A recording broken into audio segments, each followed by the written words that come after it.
Bonjour à tous, j'espère que vous allez bien. Bienvenue sur la chaîne Les Clés du Cœur pour ceux qui ne me connaissent pas. Aujourd'hui, on va aborder le thème du «Dois-je attendre le retour de mon autre?» Je vais juste avant de commencer à répondre à la question, de simplement, du coup, vous dire qu'effectivement, je souhaite en ce moment faire plus de développement personnel sur ma chaîne YouTube, donc je ferai plutôt des vidéos en ce sens. Je continuerai toujours d'aborder le thème flamme jumelle, quand il y aura des questionnements en privé ou que j'aurai des questions qui me reviennent, fréquemment.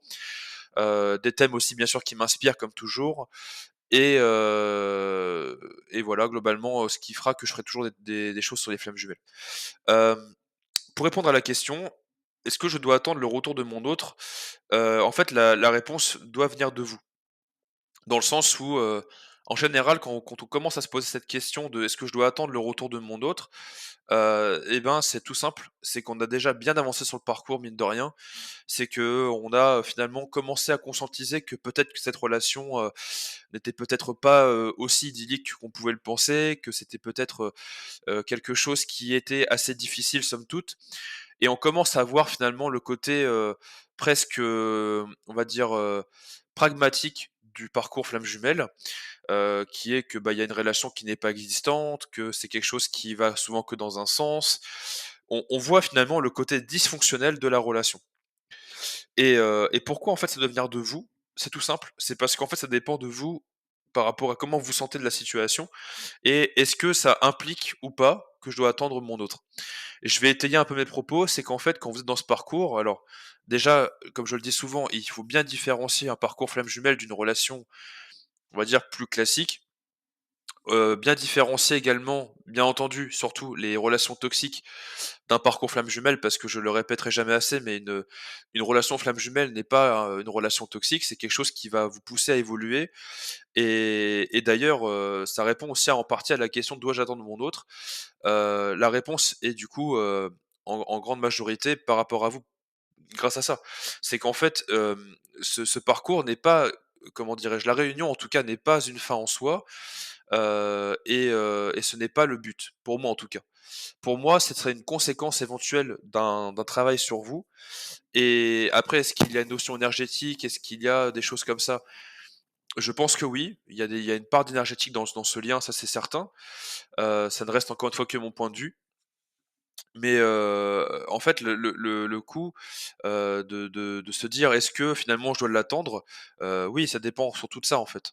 Est-ce que dans votre parcours, vous êtes toujours en relation, enfin en lien? Est-ce qu'il y a toujours des échanges? Est-ce que c'est quelque chose sur lequel vous êtes toujours aligné à l'heure actuelle? Il y a tout un tas de questions à se poser. Après, je sais que suivant où est-ce qu'on est dans le parcours, on n'aura pas forcément la même, optique ni la même vision. Je sais que si on est, vraiment suite à la séparation ou que la séparation n'a que quelques mois ou que quelques jours, forcément plus on est proche de la séparation, plus c'est difficile, mais on n'aura pas du tout cette optique de se dire, de se poser cette question-là. On va plutôt être dans le sens où on va tout donner pour retrouver l'autre. On va être plutôt dans l'optique d'essayer de convaincre l'autre et cetera donc ça, c'est plus évidemment pour le chaser. Hem Tandis que, l'autre va être dans la fuite, à l'état pur, hein, parce que là, on est vraiment dans les blessures, de rejet et d'abandon, qui sont exacerbées, au possible, hein. On est vraiment dans le chaser à 100 et dans le runner à 100 là, pour le coup. Et donc en fait, la séparation, c'est pour ça qu'elle est aussi importante, c'est que ça va vous permettre, déjà de retrouver finalement un espace, qui vous est propre, un espace propre d'évolution et un espace où vous allez pouvoir vous retrouver vous-même et aller justement chercher pour moi, ce qui est vraiment lié au parcours flamme jumelle, donc cette évolution personnelle. Alors l'évolution personnelle, c'est un terme qui est, très large, hein, parce que on va aborder tout un tas de sujets que j'ai déjà plus ou moins abordés sur la chaîne, mais, pour rappel, on va vraiment aller chercher, les dysfonctionnements familiaux, on va aller chercher, les fausses croyances, les croyances limitantes, on va aller chercher, notre alignement, notre paix intérieure, on va aller chercher notre équilibre énergétique. On va essayer d'après de comprendre, le côté subtil, donc, le s le la source, tout ce qui est lié finalement, comment dirais-je? À la spiritualité.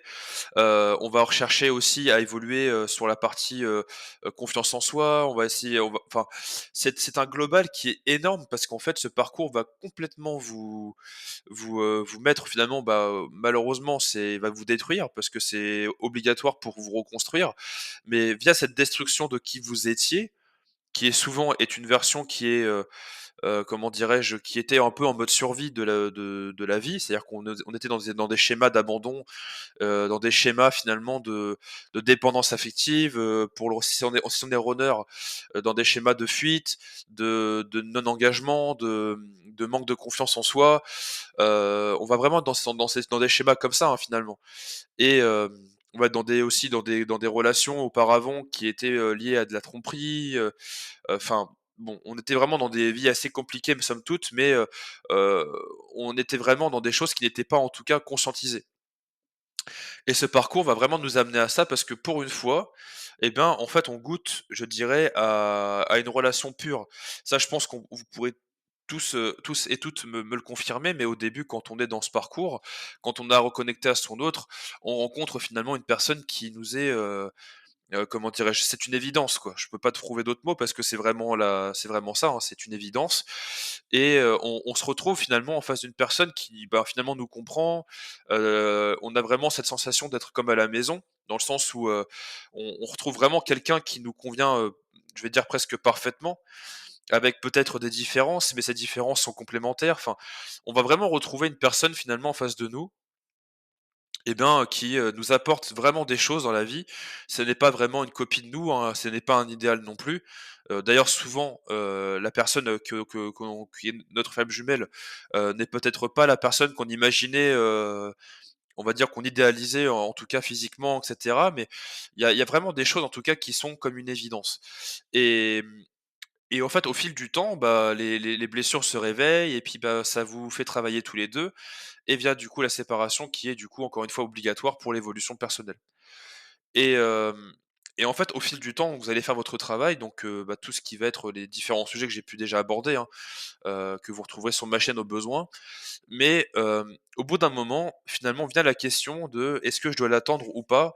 Parce que qu'on l'on soit finalement, sans contact du tout comme je peux l'être moi-même, ou en contact sporadique, donc des contacts finalement qui sont, par-ci par-là, assez timides, où ça avance très peu. La seule chose que je peux vous dire, c'est que voilà, c'est vraiment fiez-vous à votre ressenti. Si vous estimez que vous ne deviez plus l'attendre, parce que ça dépend surtout de vous. Pour moi, hein, ça ne reste encore une fois que ma vérité, mais hem, eh bien, ne l'attendez plus ou ne l'attendez plus. Heu, il faut en fait, vous rapprocher de votre bien-être, personnel, dans le sens où si vous estimez que pour votre développement, il est temps de lâcher, finalement ce lien, ce parcours et qu'il faut vraiment que vous vous retrouviez vous-même, faites-le. C'est important parce qu'en fait, c'est quelque chose qui va vous aider à avancer quoi qu'il arrive. Et comme je le disais en début de podcast, c'est que la réunion, parce que c'est souvent un petit peu idéalisé, n'est pas en tout cas pour moi la fin en soi et ce n'est pas le but, mais une conséquence. Je répète vraiment beaucoup ces mots-là parce que pour moi, c'est une vérité absolue. Dans le sens où, en fait, au bout d'un moment, vous allez le sentir vous-même, suivant ce que vous êtes dans le parcours, c'est que cette évolution, finalement, vous la ressentez au fond de vous. Vous sentez autour de vous, on vous sent rayonnant. On vous dit souvent que vous avez quelque chose en plus, que vous avez une énergie spécifique. Enfin, on va vraiment vous le dire tout ça. Et en fait, ce pouvoir, vous allez le gagner par vous-même, parce que vous avez affronté votre part d'ombre. Alors c'est pas vraiment affronter, c'est plutôt accepter, parce que affronter, bon, c'est pas vraiment le bon terme. Mais vous avez été chercher au fond de vous, tous les schémas dysfonctionnants. Vous avez été chercher les fausses croyances, les croyances limitantes, l'éducation, qui a été peut-être pour vous un frein. Alors il y a des choses qui sont très bien. Moi, il y a une bonne partie de mon éducation qui est géniale, mais il y a des parties qui n'étaient du coup pas bonnes ou obsolètes ou en tout cas basées sur des croyances que j'ai modifiées moi-même. Et en fait, c'est comme ça qu'on évolue. Et vous avez appris surtout, et ça c'est le plus important, à vous aimer vous-même et à trouver en vous finalement, votre équilibre et votre paix intérieure. Et c'est ce qui va faire que vous allez dans tous les cas avancer dans votre vie, dans votre parcours de vie. et je parle, ça on peut aborder, quand on parle de la vie et d'équilibre, on va dire via l'extérieur, tout commencera par vous et après l'extérieur va suivre. Alors, je vous promets pas le contraire, hein, mais il y a des personnes malheureusement qui quitteront votre vie parce que, bah, tout simplement, elles seront plus alignées avec vous. Ça, c'est des choses qui arrivent. Maintenant, c'est même si c'est difficile, bah, ça fait partie du parcours, c'est comme ça.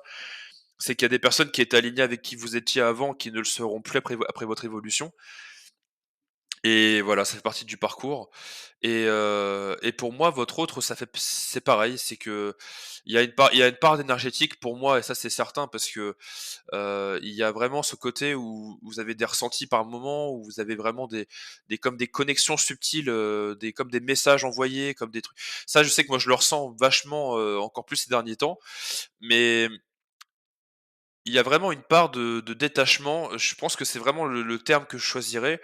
Il y a une part de détachement vis-à-vis du lien, en fait. C'est-à-dire qu'en fait, c'est pas parce que vous êtes détaché que vous n'aimez plus votre autre. Moi, je sais qu'aujourd'hui, si on me pose la question, je le dirai sans hésiter que c'est toujours le cas.